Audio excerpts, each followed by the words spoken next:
Stiamo entrando quindi nelle catacombe del convento di Pettineo.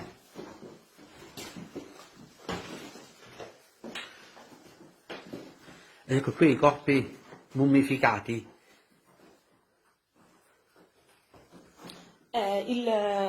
Quello che potete osservare di fronte, il primo è appunto il teologo e predicatore che dicevo, Angelo di Annabate.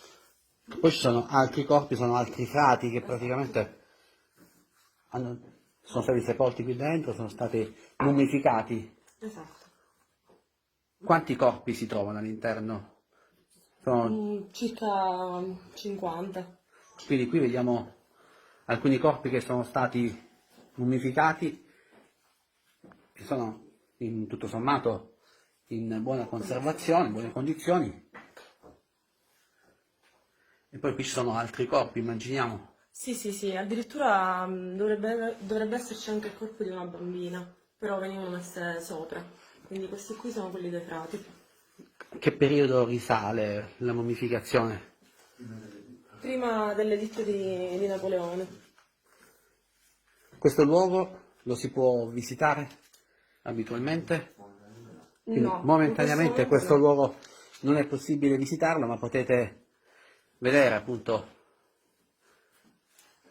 queste immagini grazie a Bella Sicilia, grazie al gruppo di comunicazione Comunicare 24 con Onda TV.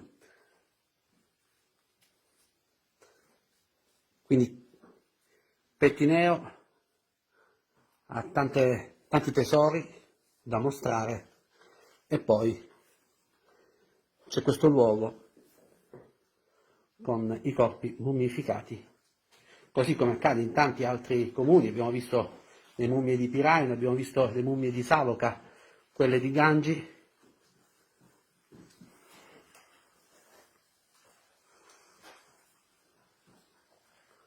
Qui ci sono dei teschi. Immaginiamo che lì veniva effettuata appunto la procedura per la mummificazione, il collatoio dove venivano lasciati essiccare i corpi. Siamo a Pettineo, sotto il convento.